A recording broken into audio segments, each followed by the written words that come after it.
with the Republicans ready to assume power as the new year approaches, their first priority, of course, as they've said over and over again, we're going to get rid of Obamacare. We're gonna scrap it. It's gone. No more Obamacare. That's it. That's it. We're gonna repeal and replace, but we're not sure what we're gonna replace it with because we haven't thought that far. Okay. Now it turns out that a lot of people, according to a new poll, are not in favor of a full repeal. Weird. According to a new poll from the Kaiser Family Foundation, only 26% of the country wants to repeal the entirety of Obamacare.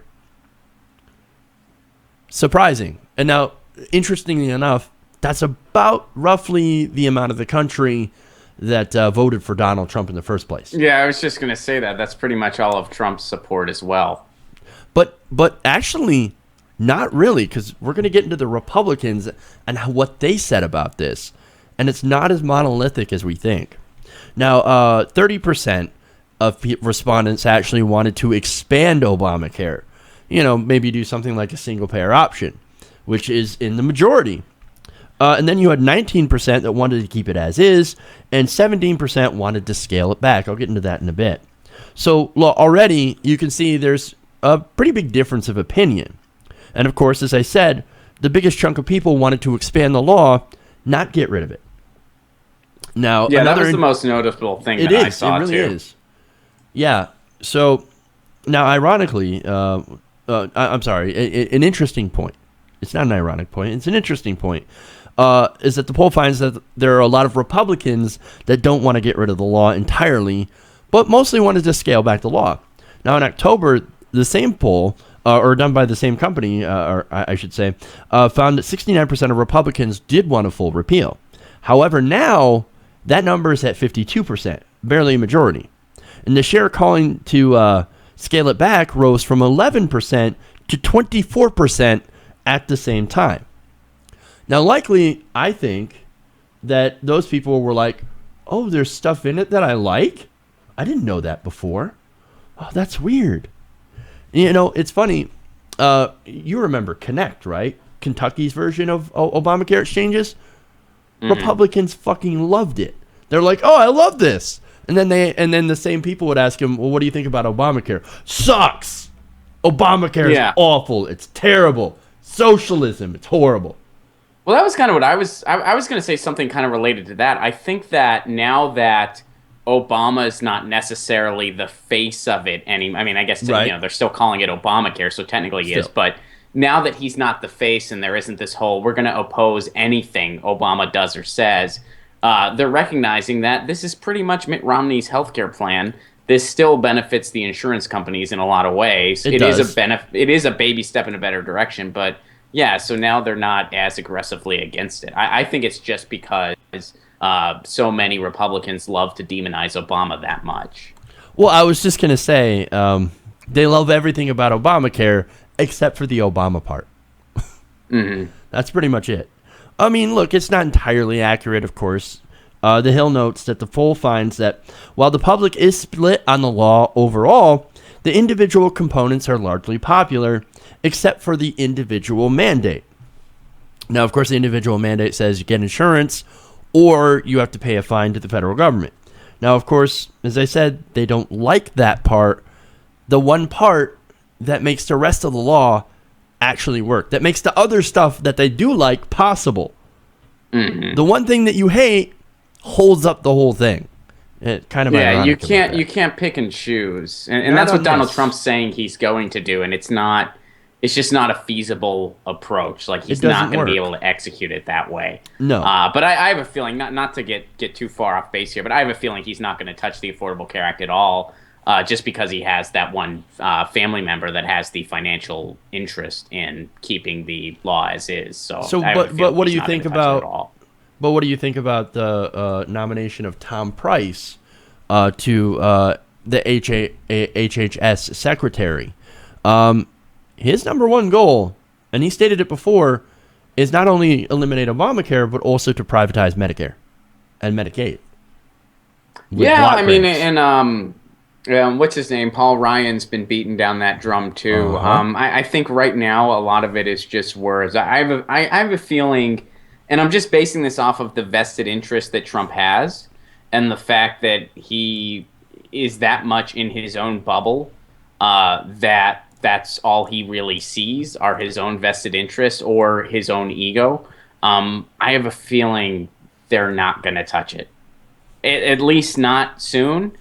And if they don't do it soon, it's not going to happen. If they don't do something quick before the midterms, it's not going to happen. And I have a feeling it's You just going to be talk. you have a lot more faith than I do, for I don't know if sure. it's faith. It's just the way I see it. I mean, it's just the way I see it because of the vested interest Trump has. We'll see. We'll see. Now, there are provisions that people like in this that I want to point out. For one, giving financial assistance to help people afford coverage and preventing insurers from denying coverage for pre-existing conditions. Both have 80% support. Republicans, Democrats, Independents, most Americans are like, yeah, that makes sense. Help people who can't afford insurance. Duh. And pre-existing conditions. Yeah, you shouldn't discriminate against people with pre-existing conditions. That's fair. 80% support. The mandate, however, has just 35% support. So basically what this whole thing is they want the good stuff, but they don't want to pay for it, in a way. Yeah, I I mean, they think want this, their like, cake and if eat we it want to too. look at this even bigger picture, we can kind of look at this as, nobody really likes the idea of people going bankrupt because they break their arm, or people not being able to get the care that they need or the medicine that they need. People aren't that cruel generally that they want to live in a society, especially not a first world society in one of the richest countries in the world, where that is the case. So nobody's against people having health care. Where it gets, I guess, a little bit muddy is that people have this idea of what we're spending. And what a lot of people don't realize is that we spend more and get less than pretty much any other industrialized nation. And a nonprofit single payer system in the long run would be such a better use of resources and would be better for everybody. And I think, like, once we can kind of get that conversation in the numbers games, people are going to start coming around. I mean, it's one, like, in a lot of other countries, healthcare is not even a political issue. It's just like, of course, you want everyone to have health care. That's not, I mean, that's a human issue. That's not a political issue. Here, we're not there yet because we have a corporate media that's demonized the idea of social medicine for so long, socialize this. And I think once we get past that, which we inevitably will, we'll just be in a much better space. And we're slowly getting there, and polls like this kind of indicate that.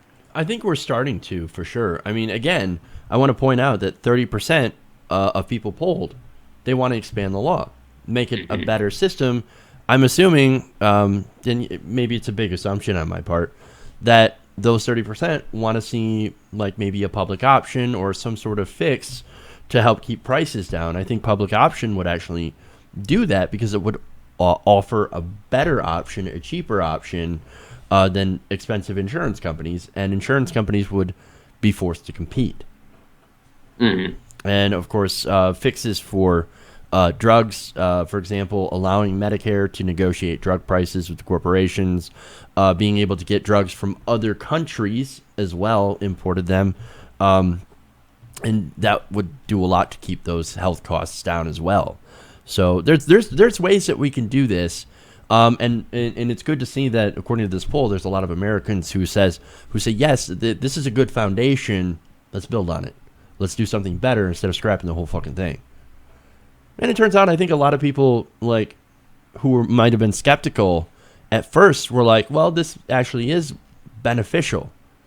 This actually does work the way that it's supposed to, and of course, that comes with all the problems inherent in a for-profit health insurance system anyway.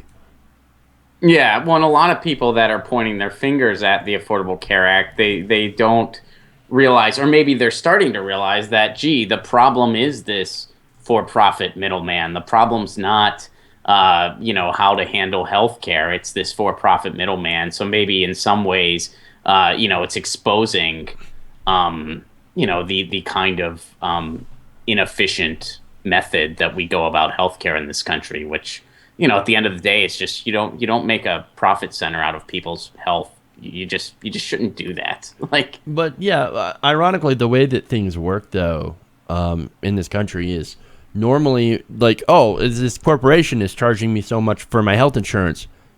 Damn government for making me right, buy it. So right. those are the people we've got to get to, and let them know it's not actually the government. It's not their fault. What it is that you have this health insurance company built upon a for-profit model that is going to incentivize making as much money in their bottom line over your health care. And so they're going to charge you whatever they can charge you, as much as they can charge you, allowed by law. So you actually have to change those laws in order to make it better, or go to a public finance system, which is much better and much more cost efficient. If you look at the Medicare private plans, or public plans, not the private plans, you end up getting more bang for your buck, as you do when you compare them to the private Medicare plans. And so, I mean, those plans are actually why Medicare spending is increasing. The whole Medicare Part D thing put in by George W. Bush, which is essentially a private buy-in insurance plan and not government controlled. So, Yeah, I have a feeling that might be kind of the direction we slowly go next. I mean, I think there might be a more extensive public option before we would jump to just a nonprofit, straight up single payer. yes. And that might be kind of similar. I mean, I know in England, they do have, you have the basic base insurance that everybody, that everybody pays into. But then if you want something more extensive, if you want, better waiting rooms and stuff like that, you can pay extra for that. And I have a feeling we're going to need a model kind of similar to that, because there's so many people that are so scared of this idea of healthcare being a public good. And most of those fears are, for the most part, unfounded. Of course, there's always exceptions to every rule, and you can find specific cases if you look hard enough. But so you're going to need this. Well, if you want to pay X, you can get this extra. So I think we're kind of going to look like England eventually. Like for example, anything else. Like what you're talking about is more like healthcare a la carte in a way.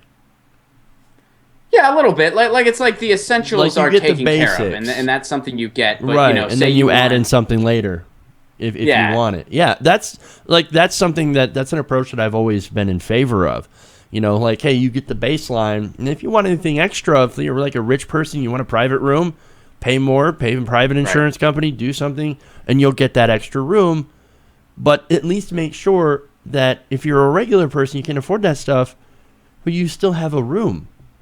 It might not be a fancy private room with a butler, but at least you can get your health care taken care of, and that's really the whole point. I mean, hospitals aren't 4-star resorts. Okay, they're hospitals. Yeah, absolutely. And if you need a life-saving surgery, you're not going to go bankrupt. Exactly. And that's really the whole point. Hey everybody, thanks for watching this video. If you want to see more like this, please hit the subscribe button below. And if you want to support truly independent, non-corporate media, go to our Patreon page and become a patron. Patreon.com/TYTNation.